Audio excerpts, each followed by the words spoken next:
It's one of those busy days where I put too many things on my to-do list. Among other creative projects, I've got a client piece to finish today. Can we manage to get to everything? We'll see. It's a bit out of my wheelhouse, but lately I've been doing some morning timed figure drawing practice. For the most part, I've been using quick poses and line of action for this. While I tend to favor line of action a bit more because it has greater body and age diversity, they're both really good resources. I know what you're thinking. What does not simply walk into timed poses? But this week I've been doing 30 minutes of 1-minute poses, and last week I managed to work on an hour-long session at a time. My aim with these timed poses is mostly to brush up on anatomy while improving my drawing speed. Whether or not it's working is another story, but it has been a fun challenge. And it's also an interesting way to see how the human form can be simplified and shorthanded. Good to keep in our back pocket for crowd scenes and less detailed comics panels, no?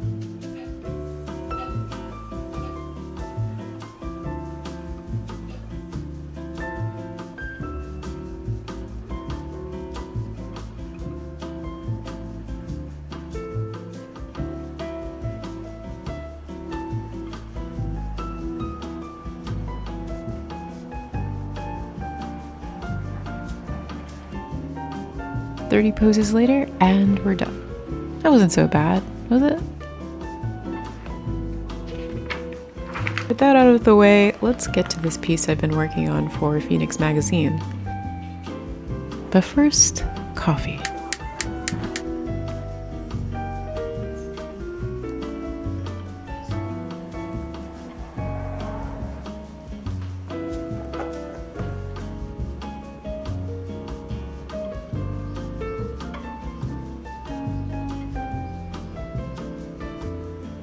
I'm currently in the midst of finishing out the lines in Procreate and flattening out the colors on separate layers. It's been a while since I made anything for Phoenix Mag, the last time being back in 2017 when I was still struggling to get this whole illustration career thing off the ground. This time, the art director was looking for an illustration to accompany a feature about death doulas, which are a bit like birth doulas, but instead they help people who have neared their life's end. Because, hey man, you ever think about your own mortality? One thing I really loved about this art director's inquiry email was that she stacked all the particulars, dimensions, subject, deadlines, and budget in one easy to parse section. It's so great when ADs are direct about their asks because it saves both parties so much more time. Anyway, I really loved working on this piece because it gave me free license to go crazy with the flowers, which was imagery that the AD specifically requested.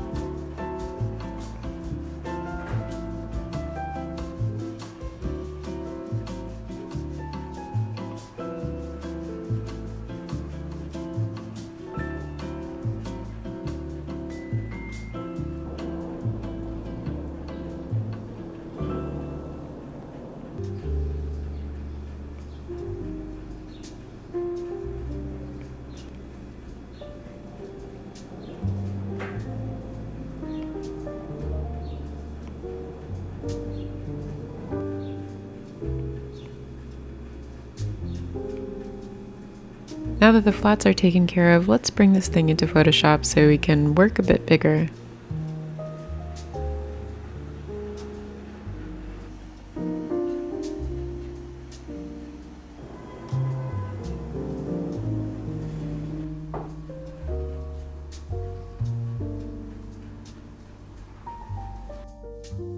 Here's a time lapse of my voyages in color.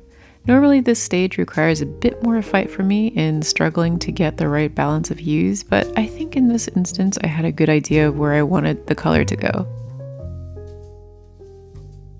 Over the past year, I've been trying to get back into reading more comics and manga, and recently borrowed a friend's copy of Stone Fruit, a graphic novel by Lee Lai. Thanks, Christina! It's a very tender but emotionally complex portrait of 3 women and their connection to the child they all love. Centrally is the romantic relationship between Ray and Braun, whose relationship undergoes a slow death, and both women find themselves trying to reconnect with their disparate families who never quite understood them in the past. But the relationship is intertwined and further complicated by Ray's sister and niece, who depend on the childcare of Ray and Braun, who provide both fun and understanding to Ray's niece.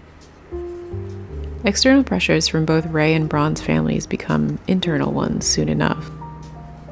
When I first picked this book up, I was really struck by the deliciousness of the line quality. The strokes feel like ripples on a glassy lake. But as I read, I was further taken in by the subtlety of the dialogue. Conversations between characters read very naturally, yet carried a lot of subtext with such a light hand. However, complex subjects like family trauma and what we subtly pass on to the next generation are handled with care and curiosity. Kind of a somber read, but I also really loved the way magical realism was incorporated without any explanation or need for explanation. And it's a debut graphic novel. I'd love to see what Lai creates next.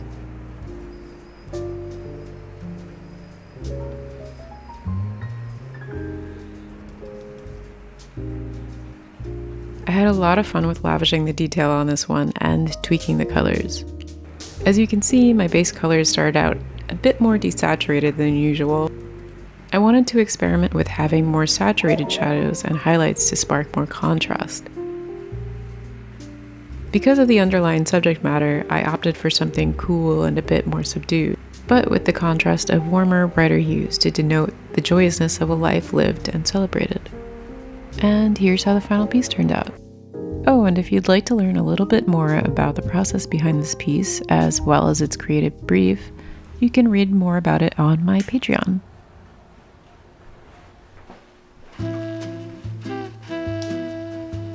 We're getting closer to the end of the day here, but I still have one more project to finish up. It's a commission from a friend of mine who simply requested a space jungle oasis. You know what that means. Oh yeah, we're drawing more plants.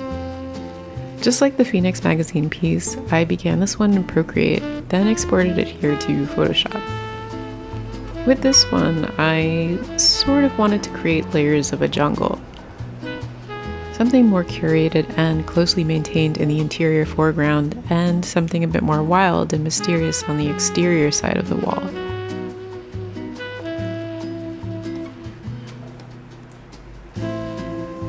I added the two tiny figures for a better sense of scale.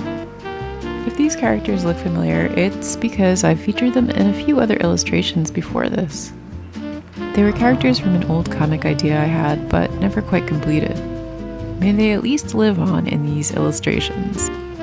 Anyway, I know that the setting isn't all that space age looking, but I do like the idea of adding color and elements of solar punk to space stuff. I feel like a lot of traditional science fiction visuals are somewhat austere, cold, and brutalist, which is something that I totally dig. I mean, Alien is probably one of my fave sci-fi/horror films. But I don't know, does space always have to look so dreadful? So even though the organic, carbon-based life forms are central to this piece, the celestial bodies are their own sort of cast member here too. It may not be the night sky we're familiar with. Actually, I'm not all that familiar with our night sky anyway, due to light pollution. But the arrangement of moons and planets is foreign enough that we know we're looking at a different part of the universe here, or maybe even a different universe altogether.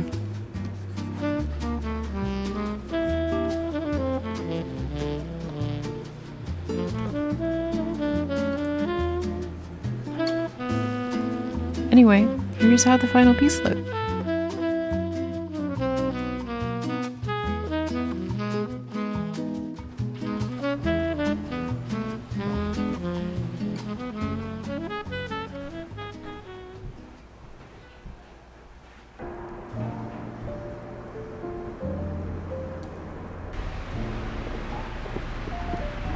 I don't know about your neck of the woods, but here in New York City we've been experiencing more snow than we had in the past few years.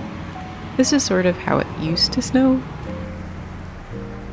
Yet I still feel like we haven't gotten a good old blizzard in quite some time. Either way, snowy nights have me craving a tall jar of tea and a cozy read.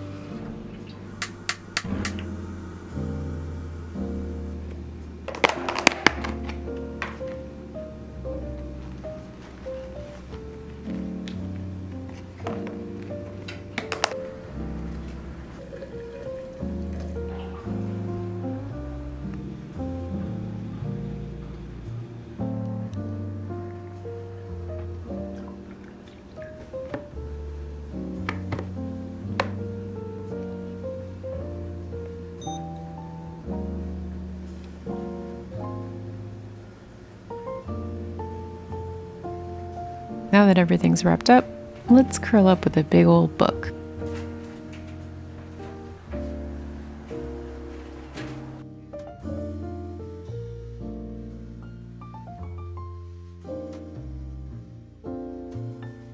Anyway, thanks so much for watching and see you next time.